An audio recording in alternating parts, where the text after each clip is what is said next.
neither one of us felt like the marriage should get in the way of our dating. Actress Gabrielle Union has recently made some unbelievable statements about her first marriage. Before tying the knot with Dwyane Wade, she was married to former NFL player Chris Howard from 2001 to 2006. She discussed their relationship in a recent conversation on the Armchair Expert with Dax Shepard podcast, and what she said about it shocked everyone. Gabrielle first brought the topic up after Dax talked about his feelings of guilt over his cheating past. She told Dax that her marriage to Chris was dysfunctional from day one, and then she added that she wouldn't exactly be getting Wife of the Year awards herself. After what Dax had just told her, this really got people curious to hear what Gabrielle had done. She said that in her first marriage, neither she nor Chris felt like it should get in the way of their dating other people. And if this wasn't crazy enough, she went on to double down on her remarks. She explained it by saying that a part of her behavior in the marriage was an attempt to keep up with what Chris was getting up to. She said she would often think, oh, that's what you're doing, you're going to feel this one.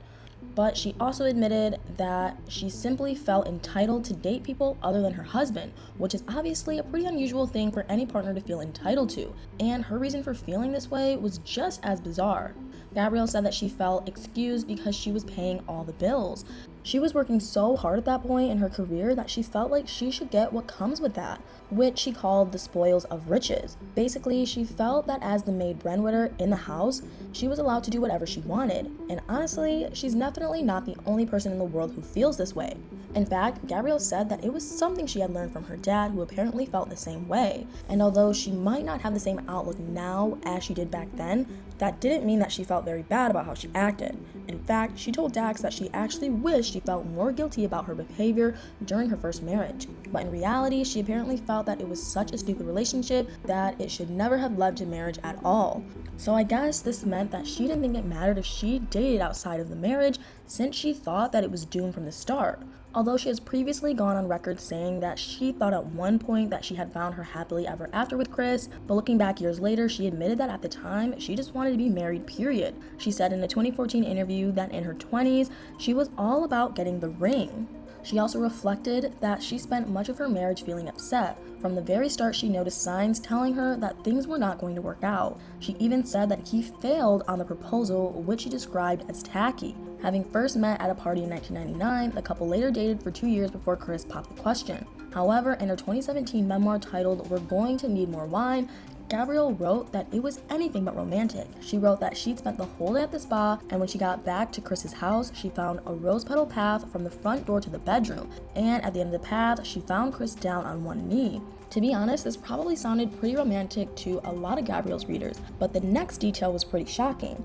Next to Chris, Gabrielle claimed was a bucket of KFC on the floor, and she alleged that Chris was actually eating KFC potato wedges with one hand while holding the ring in the other. So it's pretty understandable that Gabrielle thought he could have done better, but things quickly got much worse. Gabrielle claimed that less than 24 hours after the proposal, she discovered a message on Chris's computer. The message apparently hinted at an affair. Despite this red flag, Gabrielle decided to continue with the engagement, but on the day of the wedding, she said that several more red flags appeared, which put doubts in her mind. The wedding took place in New Orleans near the party center of Bourbon Street. This led to Gabrielle's bridesmaids turning up to the wedding hungover. One of the groomsmen even arrived fresh out of jail, according to the actress. Obviously, this could really put a damper on any bride's special day, but things got even more intense during a reading from one of Gabrielle's friends.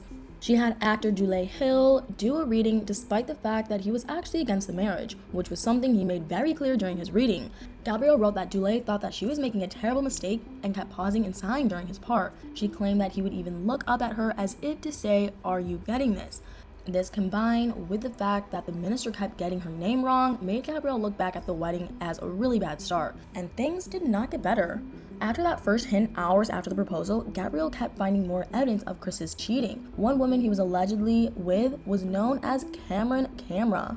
She threatened to sell photos that showed Chris being unfaithful to tabloids in an attempt to extort him. Shortly after this, Gabrielle had had enough. The couple separated in 2005 and got officially divorced in 2006. In an appearance on Red Table Talk, Gabrielle told Jada Pinkett Smith that she hit rock bottom during this time. But she has also been reported to have said that when she got divorced, she came to a big realization. She said that she realized that she had not been making sound choices. Gabrielle didn't share a lot of information about the divorce in her memoir. However, she did make it clear that she hasn't gotten a prenup with Chris, which was something she regretted. She also said of the breakup that the reason Chris loved her became the reason he hated her, which was kind of hard to make sense of. Whatever she meant, it was definitely the case that the marriage had way too many toxic elements to continue. But for a lot of fans, this was not enough to justify Gabrielle's remarks on the Armchair Expert podcast. In fact, many of them were furious to hear her say she felt entitled to cheat on her husband. Gabrielle was blasted on social media, with many people branding her toxic. They said that staying faithful in a marriage had nothing to do with finances. One person tweeted that cheating wasn't about money,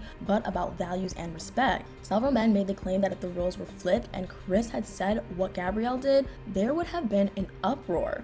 However, other people thought that the admission was just as hurtful to women. One person tweeted that after Gabrielle's comments, cheating men who pay the bills were smiling and licking their lips. And it's definitely true that it would be horrific if hearing Gabrielle's admission made anyone feel empowered to cheat on their partner.